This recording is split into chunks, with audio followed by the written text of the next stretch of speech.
Obrigado, Solange, pela história. Uma história tão bonita de partilha e de quanto Deus pode multiplicar para nós.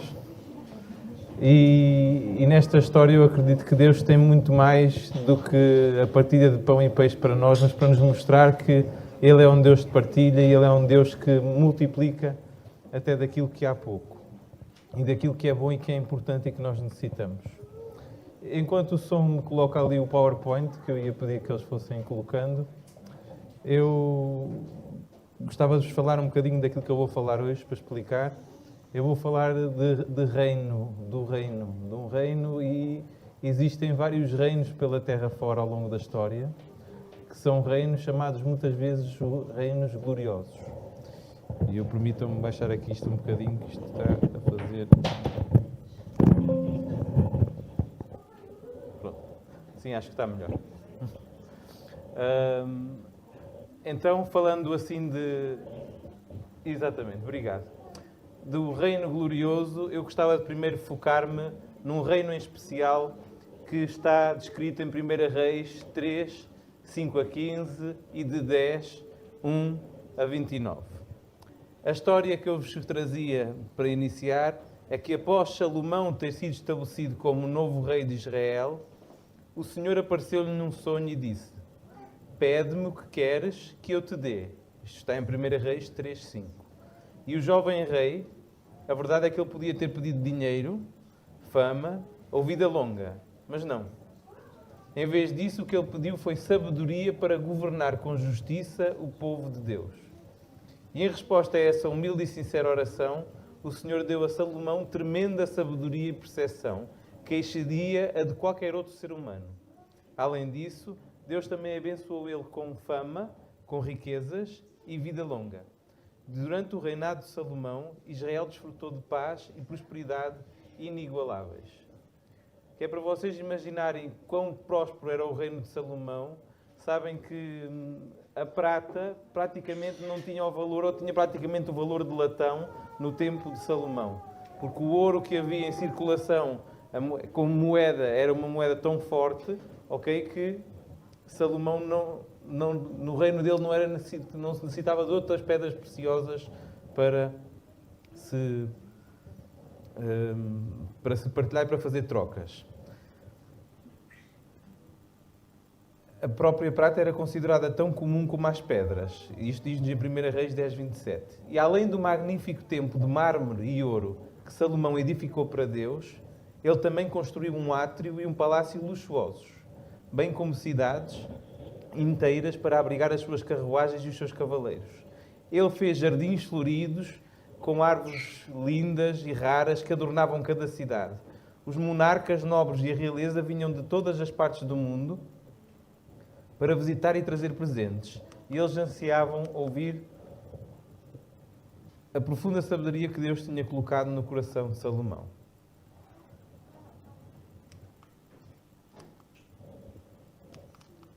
Peço desculpa que isto hoje vai demorar aqui só um bocadinho a passar aqui um bocadinho para a frente. Exatamente. De toda a espécie de reino vinham pessoas importantes para ver Salomão. E dentre uns diversos visitantes reais estava uma bela e rica rainha de uma terra distante que se chamava Sabá. Era a rainha de Sabá. Ela queria ver em primeira mão se os relatos sobre o rei de Israel eram verdadeiros. A rainha de Sabá testou Salomão com muitas perguntas difíceis e ficou, diz-nos a Bíblia, impressionada pelas suas respostas brilhantes. Por onde quer que ela olhasse, ela ficava deslumbrada. Mas mesmo Israel, no seu apogeu, não representa nada comparado com o reino glorioso que Deus preparou para ti e para mim. E hoje era isto que eu gostava de ver convosco. Vamos fazer aqui um pequeno estudo, vamos olhar um pouco para aquilo que Deus preparou para nós. E vamos começar com uma pergunta. Em primeiro lugar, o que é que Jesus prometeu ao seu povo? Em João 14, 2, diz-nos o seguinte: na casa de meu Pai há muitas moradas.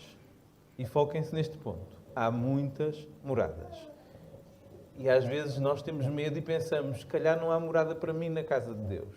Mas ele acrescentou, se assim não fora, se não houvesse muitas moradas, eu vos teria dito, pois eu vou preparar-vos lugar. Vejam quão incrível que Deus preparou para o seu povo nos novos céus, uma nova terra e uma nova cidade santa. Os justos vão poder herdar uma mansão gloriosa nesta cidade edificada por Jesus. Reparem que não são mãos humanas que edificaram. Isto não se compara com os palácios que a gente vê por aí, pelo planeta Terra, feito por seres humanos, e às vezes vemos palácios enormes, ok? E imponentes. Mas eu vos garanto que o palácio feito pelas mãos de Deus, com certeza será muito maior e melhor do que aquilo que nós possamos imaginar. E então surge-nos outra pergunta. O que é que sabemos sobre esse lugar que Jesus está a preparar? Em Isaías 65:17 diz-nos: Pois eis que eu crio novos céus e nova terra, e não haverá lembrança das coisas passadas, jamais haverá memória delas. E ele ainda acrescenta em Hebreus 11:16: Mas agora aspiram a uma pátria superior, isto é, celestial. Por isso Deus não se envergonha deles, de ser chamado o seu Deus, porquanto lhes preparou... O que é que ele lhes preparou? Uma cidade. E ele ainda nos acrescenta: Bem-aventurados os mansos, porque eles herdarão a terra. É óbvio que Deus não estava a falar da terra, desta terra cheia de pecado. Eles edificarão casas e nelas habitarão, plantarão vinhas e comerão o seu fruto. Além de uma casa maravilhosa na terra, que eles construirão para si mesmos, Deus diz-nos que poderemos ter ainda alimento produzido por nós próprios, ok? E imaginem o que será a agricultura no céu. A agricultura do céu não tem pestes. A agricultura do céu não precisa de uma rega especial, gota a gota, ou de uma química especial para ela poder prosperar. Ela vai prosperar por si própria. E se vocês imaginam que as vossas hortas hoje em dia prosperam, acreditem que no céu serão magnificamente mais brilhantes e mais bonitas. E então, o que mais nós sabemos sobre esta cidade santa?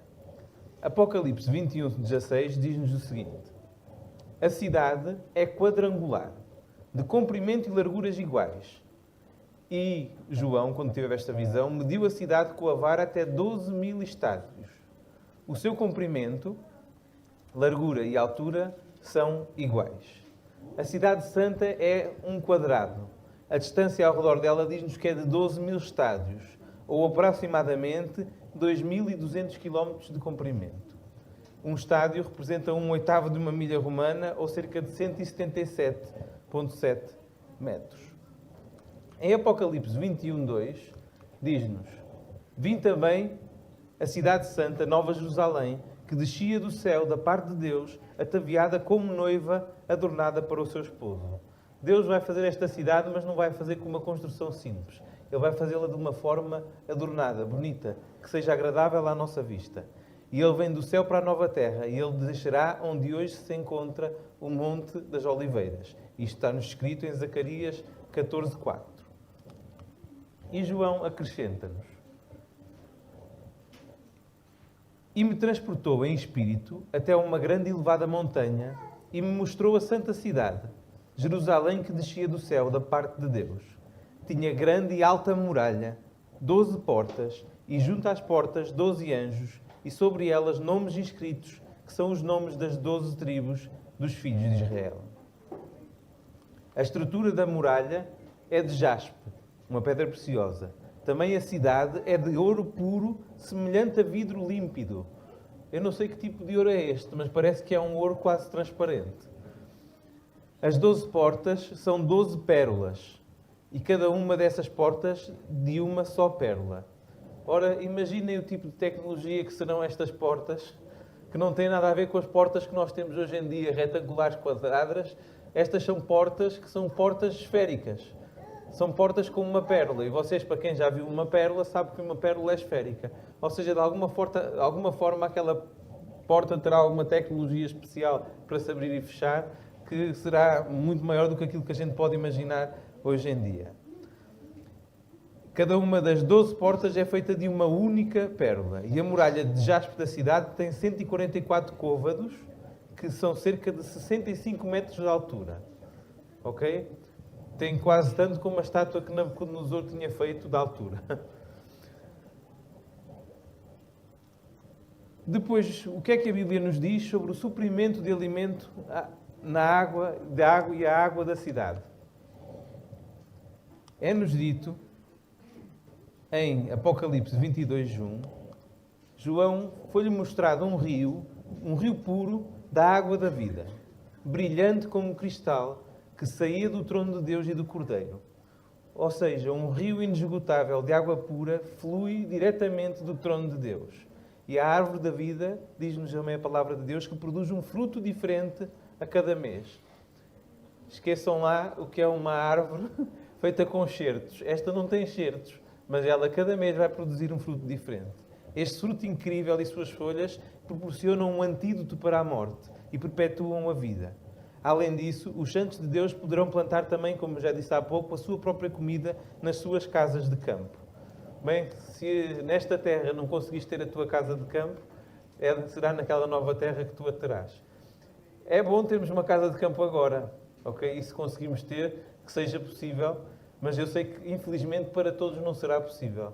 Mas não percam a esperança, porque Deus vai-vos dar essa casa de campo que vocês tanto almejam. No meio da sua praça, deixem-me saltar aqui para vocês também verem, no meio da sua praça, de uma à outra margem do rio, está a árvore da vida que produz os 12 frutos, dando o seu fruto de mês a mês, e as folhas da árvore são para a cura dos povos. A dieta do povo de Deus neste tempo será a que era antes de o pecado entrar no mundo. O ser humano não vai ter que andar a caçar animais, nem andar atrás de galinhas para poder comer na Terra Santa. Lembram-se que até no nosso tempo antigo o homem dependia muitas vezes do gado e quando não era do gado dependia da caça para poder se alimentar. Isto era um trabalho de certeza extenuante. Eu imagino que seria ter que caçar para poder comer. Na nossa nova terra não vai ser necessário nada disto. A dieta será a mesma da anterior de Gênesis 1, 29 e 31. Frutas, cereais e sementes. Mas não vai ser frutas, cereais e sementes com o sabor das frutas e cereais e sementes que nós temos. O sabor será indescritivelmente delicioso e o valor nutricional vai ser perfeito.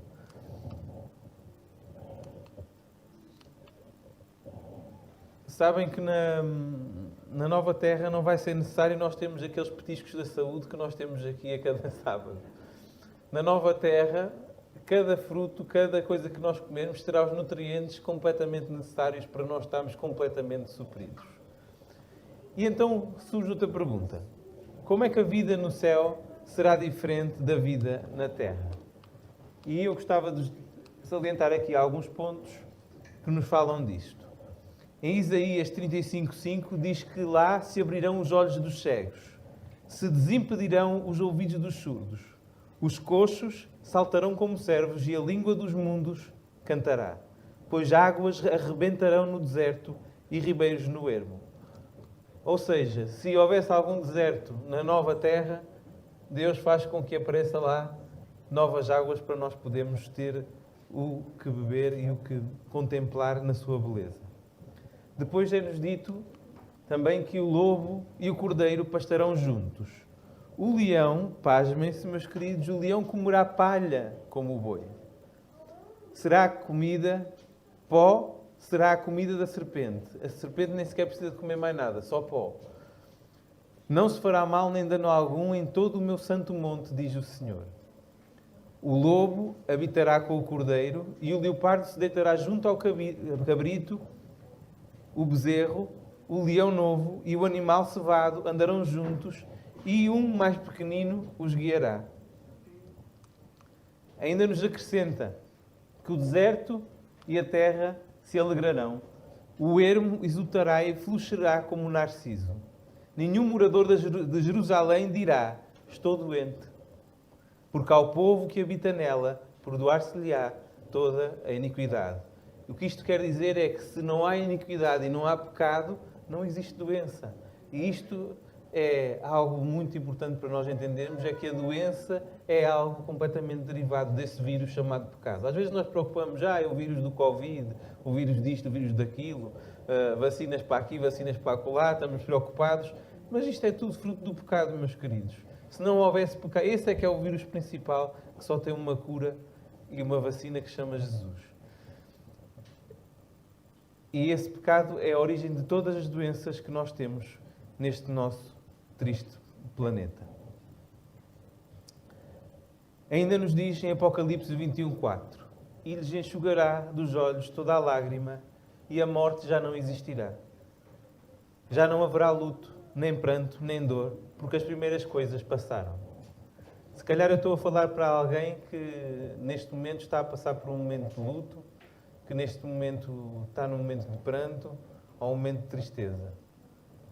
Nós temos aqui uma promessa, é que podes ter a certeza, meu querido, esse momento não vai durar sempre. Pode parecer que ele agora é impossível de passar.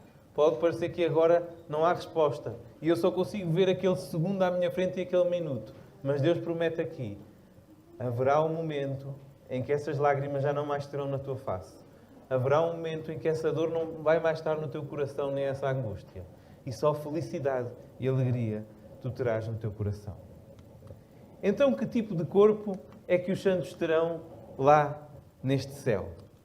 Em Filipenses 3, 20 e 21, o apóstolo Paulo nos ensina: pois a nossa pátria está nos céus, de onde também aguardamos o Salvador, o Senhor Jesus Cristo, o qual transformará o nosso corpo de humilhação para ser igual ao corpo da sua glória, segundo a eficácia do poder que Ele tem de até subordinar a si todas as coisas. Queridos, há alguma coisa que vocês não gostem no vosso corpo? Há alguma coisa que vocês olhem no espelho e pensem: epá, há aqui qualquer coisa que não está bem. Epá, eu tenho uns quilos a mais. Epá, mas também posso ter uns quilos a menos, não é? Aqui é-nos dito que, meus amigos, isso é tudo passageiro. Nada disso vale a pena vocês perderem ansiedade e preocupação com isso. Tudo isso vai passar e eu vou transformar esse vosso corpo. Toda essa matéria que vocês veem que está dominada pelo pecado, ela vai desaparecer e ser transformada em matéria nova, completamente rejuvenescida e renovada pelo próprio Jesus.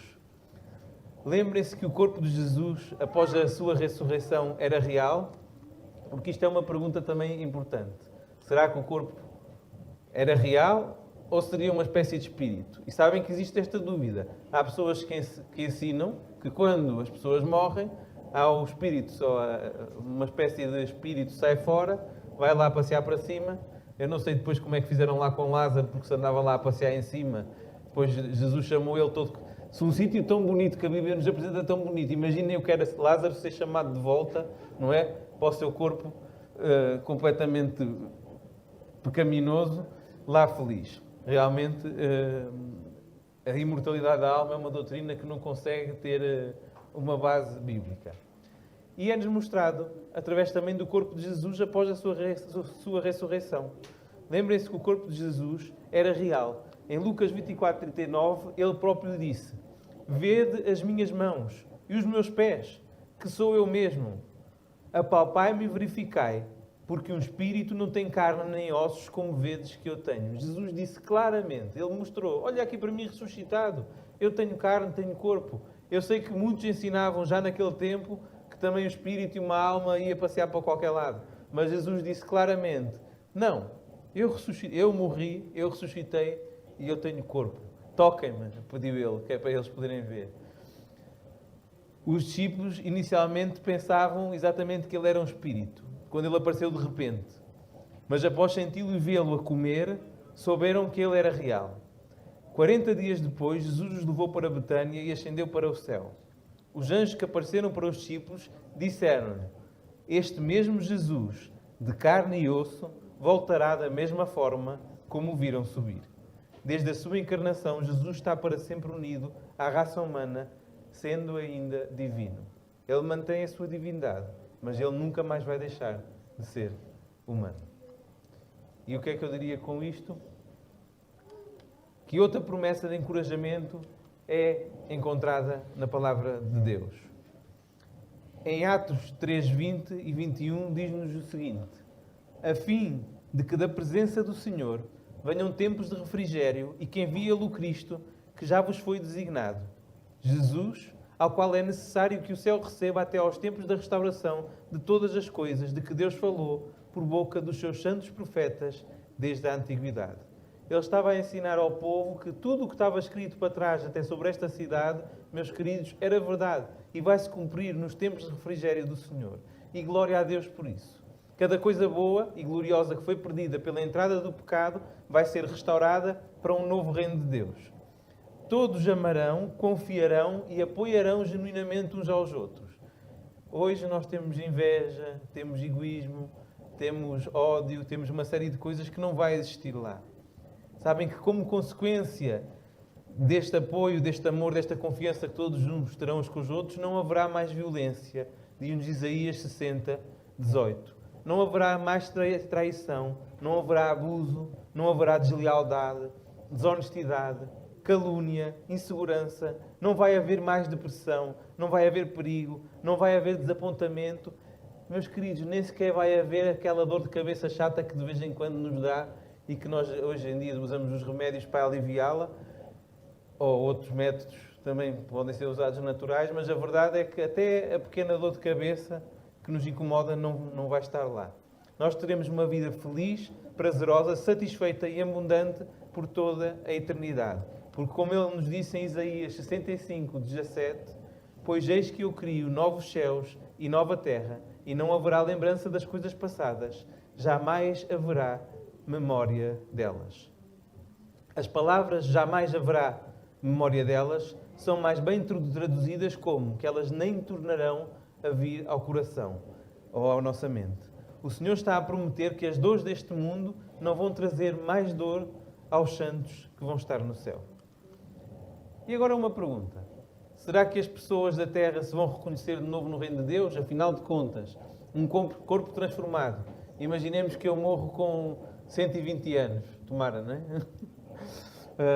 Ou que morro mais cedo, não é? A gente nunca sabe. O bilhete chega a qualquer hora. A verdade é que ele nos diz claramente, em 1 Coríntios 13, 12, porque agora vemos como em espelho, obscuramente. Então veremos face a face. Agora conheço em parte. Então conhecerei como também sou conhecido. O que nos está a ensinar aqui é que certamente reconheceremos uns aos outros pela nossa aparência. Sabem que o nosso jeito de andar, as nossas expressões, a nossa fala, etc., tudo isso são traços nossos que nós vamos manter no céu. Deus dá-nos um corpo novo, não é? É claro que se formos mudos, Ele vai nos dar um traço novo, que é a fala. Se formos surdos, Ele vai nos dar um traço novo, que será a audição. Se formos cegos, Ele vai dar um traço novo, que é a visão. Mas as nossas feições, outros nossos traços, Deus irá, com certeza, mantê-los para que nós nos possamos reconhecer uns aos outros. E para além disso, Ele vai nos dar um cérebro completamente novo e santificado, que até a nossa capacidade de percepcionar uns aos outros, com certeza, será muito melhor e maior do que aquela que temos hoje em dia. A nossa capacidade de discernir vai ser aprimorada no céu. E o céu vai ser uma reunião familiar absolutamente fantástica. Que outras promessas emocionantes Deus nos dá relacionadas ao seu reino glorioso? Ele diz-nos assim: os resgatados do Senhor voltarão e virão a Sião com cânticos de júbilo e alegria eterna. Coroará a sua cabeça. Gozo e alegria alcançarão e deles fugirá a tristeza e o gemido. A tristeza vai fugir de nós. Em Salmos 16:11 diz-nos: tu me farás ver os caminhos da vida. Na tua presença há plenitude de alegria. Na tua destra, delícias perpetuamente. Será um eterno prazer viver ao lado de Jesus. Os santos vão poder voar como os anjos a velocidades mais velozes do que a luz. À própria velocidade, diz-nos a irmã White, à velocidade do pensamento. Imaginem o que é viajar à velocidade do pensamento. Vocês, se calhar, em milésimos de segundo, conseguem ter dezenas, se não centenas de pensamentos. E isto é-nos dito e certificado porque Deus diz que nós herdaremos todas as coisas, portanto, se herdaremos todas as coisas, será também estas capacidades fantásticas que os anjos têm de se moverem de um local para o outro. Em Zacarias 8:5 é-nos dito que as praças da cidade se encherão de meninos e meninas que nelas brincarão. Hoje em dia nós temos medo que os meninos e as meninas muitas vezes brinquem lá fora. Temos receio que venha alguém e os leve. Eu não sei se algum de vocês alguma vez viu vídeos de raptos. é simplesmente assustador, como rapidamente alguém sai de um carro, pega numa criança e leva embora. Lá não haverá mais nada disto. Lá será perfeito. As nossas crianças poderão sair, estejam que idade elas estiverem. Poderão passear e brincar por todo o planeta Terra, que nunca se perderão e ninguém lhes fará algum mal.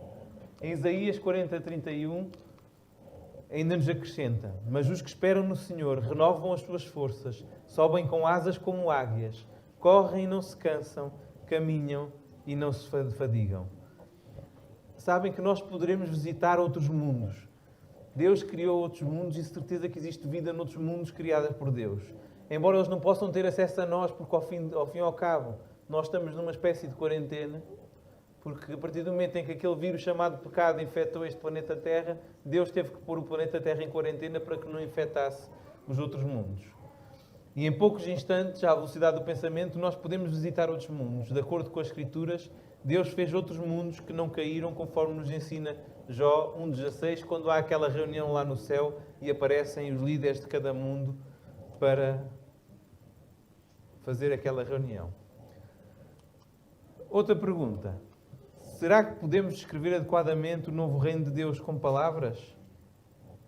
1 Coríntios 2:9 diz-nos: mas como está escrito, nem olhos viram, nem ouvidos ouviram, nem jamais penetrou em coração algum o que Deus tem preparado para aqueles que o amam. Queridos, esta manhã eu quis tentar vir aqui dar assim alguma ideia do céu. Mas eu diga o que disser, é muito maior do que as minhas palavras, porque não é descritível por palavras. Nós, no nosso estado atual, não podemos sequer imaginar as coisas maravilhosas que Deus preparou para os seus filhos.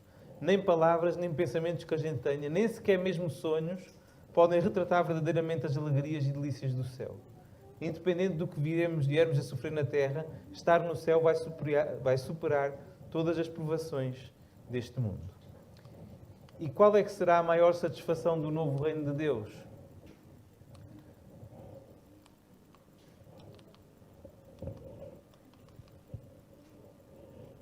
Em Apocalipse 21:3 diz-nos: e ouvi uma grande voz do céu que dizia: eis aqui o tabernáculo de Deus com os homens, pois com eles habitará, e eles serão o seu povo, e o mesmo Deus estará com eles, e será o seu Deus. Creiam e pasmem, meus queridos. O próprio Deus vai viver na Terra com o seu povo. O planeta Terra será a capital do universo. E nada se compara a este fascínio e glória. Agora, vêm algumas perguntas mais difíceis. O que é que excluirá as pessoas do reino celeste de Deus? Em Apocalipse 21:27 diz-nos: nela nunca jamais penetrará coisa alguma contaminada.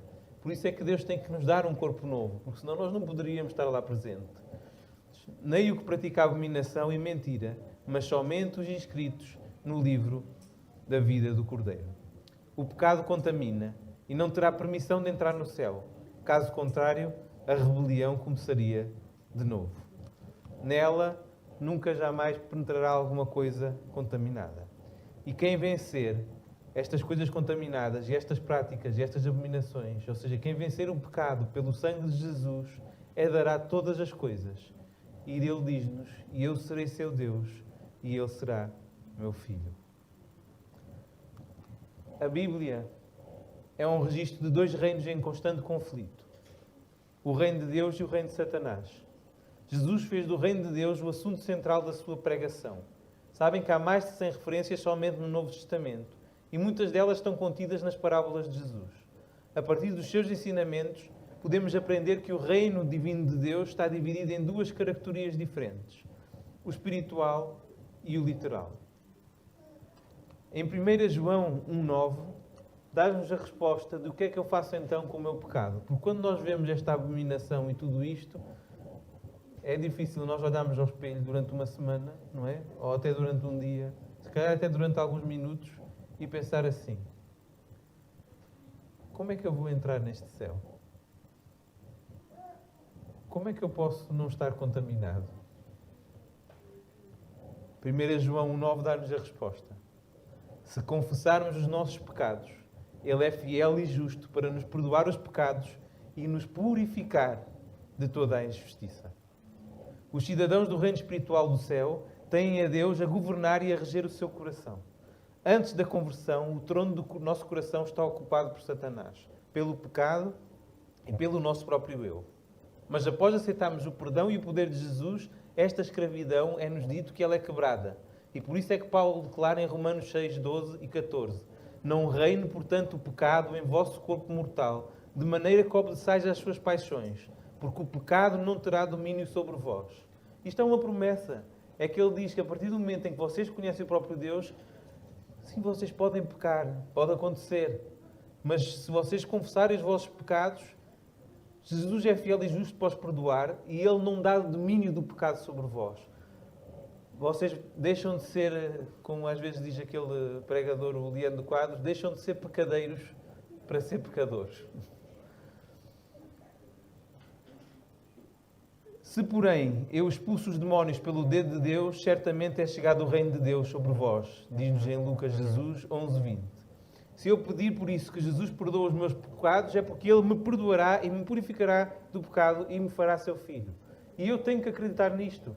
Sempre que eu peço perdão ao nosso querido Jesus, eu tenho que acreditar que Ele realmente me perdoa. Eu sei que às vezes é difícil porque o nosso pecado parece que é maior e Satanás põe-se aqui ao nosso ouvido a dizer: tu não és merecedor, tu és indigno, tu és tudo isto. Olha este pecado terrível que tu cometeste. É impossível Deus perdoar-te com um pecado assim. Mas a Bíblia diz-nos que se nós confessarmos, realmente tivermos arrependimento, que Ele nos perdoa. E às vezes podemos repetir os pecados. A verdade é que acontece, e eu de certeza que não sou o único. Mas é-nos prometido que Deus perdoa ainda assim as nossas falhas. Assim que uma pessoa aceita Cristo, ela torna-se instantaneamente cidadã do reino espiritual de Deus. É por isso que tanto Jesus quanto João Batista começou o seu ministério instando as pessoas a se arrependerem e a dizer: arrependam-se porque é chegado o reino dos céus. Ainda assim, eu gostava de ler aqui para vocês uma pequena contazinha, uma curiosidade em relação ao céu, porque muitas vezes eu já ouvi pessoas ansiosas e tristes e preocupadas pensando assim: epá, a cidade tem 2000... Às vezes nós seres humanos somos terríveis. Nós começamos a pensar o quão indignos somos, então começamos a focar-nos nos problemas, em vez de ser nas soluções. E vamos começar a focar muitas vezes no tamanho da cidade. Começamos a pensar: 2.200 km? Isto para a humanidade toda que nasceu desde aquela altura. Nunca vos aconteceu isto? A humanidade toda que nasceu desde aquela altura que a Terra foi criada até agora, será que é possível a gente caber lá? Vão ser muito pouquinhos. Eu de certeza que eu não vou ter lá lugar. Como é que vai ser possível? Por curiosidade, as dimensões da cidade, a área da base da cidade, que é aquele quadrado, é maior que toda a área da União Europeia. E vocês vão dizer assim: isso ainda é pequenino, não é? É equivalente a mais da metade do território do Brasil.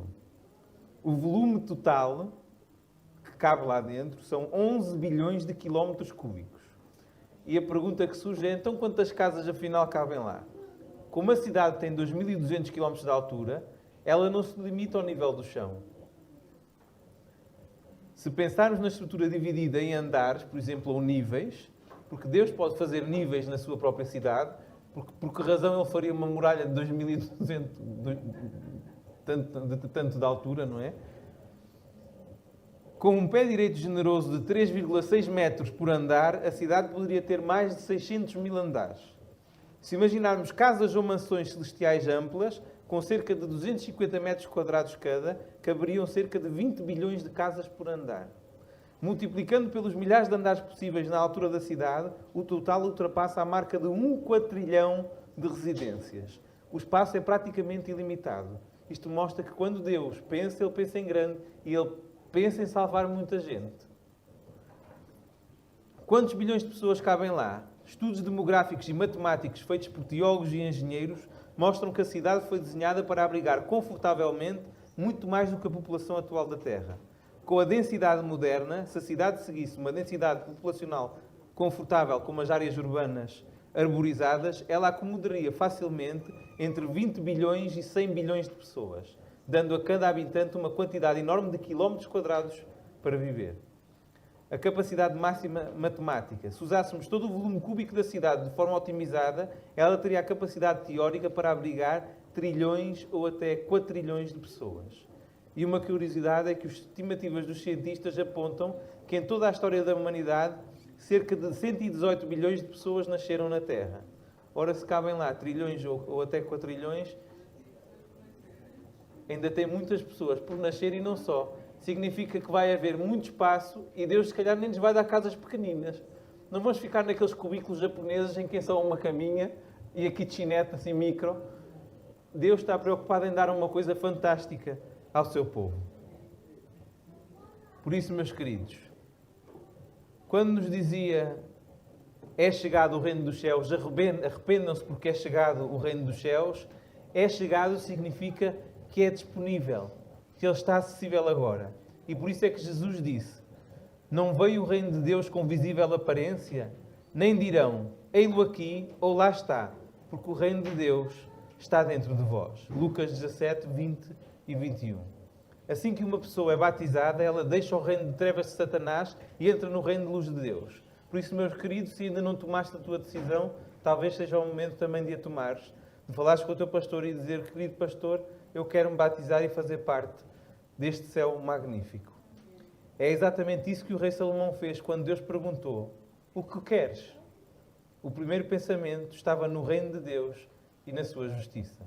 Em troca, recebeu também as bênçãos do reino glorioso. É verdade, aqui nesta terra. Porque a verdade é que Deus quer abençoar os seus filhos também nesta terra. Ele não quer que eles só sejam abençoados no céu. Mas isso também acontecerá connosco quando buscarmos o reino de Deus em primeiro lugar. Cada verdadeiro seguidor de Cristo é um embaixador do reino espiritual de Deus para este mundo. Embaixadores de outros países geralmente falam um idioma diferente, usam roupas diferentes, alimentam-se de maneira diferente, usam uma moeda diferente e têm hábitos diferentes. Da mesma forma como embaixadores de Cristo, nós devemos ser bastante cuidadosos para representar corretamente o reino do nosso Senhor pelo que comemos, pelo que falamos, pelo que vestimos e até como gastamos o nosso tempo e dinheiro. Ao reconhecer que Deus tem total controle dos eventos deste mundo, será que estamos dispostos a permitir que Ele esteja no comando da nossa vida? Qual é que é a fórmula do sucesso nesta vida e na futura? Mateus 6,33. Buscai, pois, em primeiro lugar o seu reino e a sua justiça, e todas estas coisas vos serão acrescentadas. Por isso te digo mais uma vez, meu querido, hoje, ao reconhecer que Deus tem total controle dos eventos deste mundo, estás tu disposto a permitir que Ele esteja no comando da tua vida, que tu sejas o embaixador que vista de maneira diferente, coma de maneira diferente, para que mais pessoas estejam presentes neste céu que tem tanto espaço para receber pessoas. Porque vai ser muito triste nós vermos lá espaços vazios e pensarmos assim: epá, a culpa de alguns espaços vazios aqui é minha.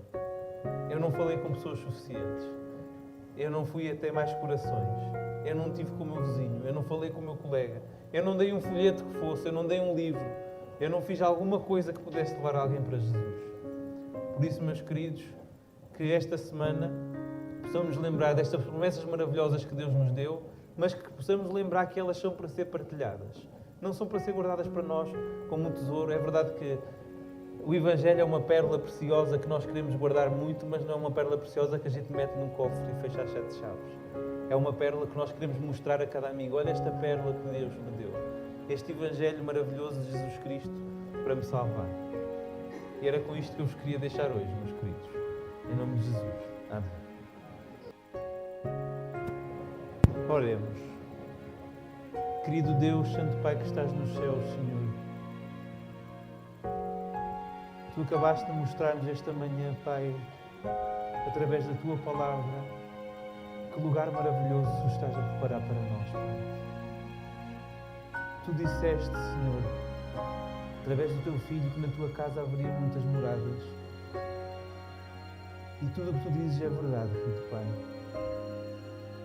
E nós sabemos que é com muito amor e com muito carinho, com muito cuidado, Senhor, que Tu olhas para nós hoje, seres pecadores, e pensas que tempo magnífico em que eles poderão estar com o próprio Jesus, Senhor, nestas casas, nestas moradas. Querido Pai, te suplicamos que nenhum de nós se perca, Pai. Te suplicamos que nenhum daqueles, Senhor, que também nos possam estar a acompanhar de casa, Senhor, seja na tristeza, na dor, se esqueça de que estas promessas, Senhor, se vão cumprir brevemente. Tu prometeste que não mais haveria dor, que não mais haveria pranto, que não mais haveria morte. Ajuda-nos, Senhor, a ter esta certeza no nosso coração, para que nós consigamos enfrentar cada dia, Pai, na certeza de que há algo melhor e de que existe um sítio especial para cada um de nós, para quando tudo isto terminar. Te peço que guardes, Senhor, e protejas cada um dos que estiveram aqui presentes a ouvir esta mensagem. Os acompanhes até às suas casas com os teus santos anjos, Pai, e os protejas. E que o seu coração, Senhor, tenha o desejo grande, Senhor, de falar também de teu Filho Jesus para aqueles que os rodeiam. Em nome de Jesus te peço, te agradeço e te suplico. Amém, Senhor.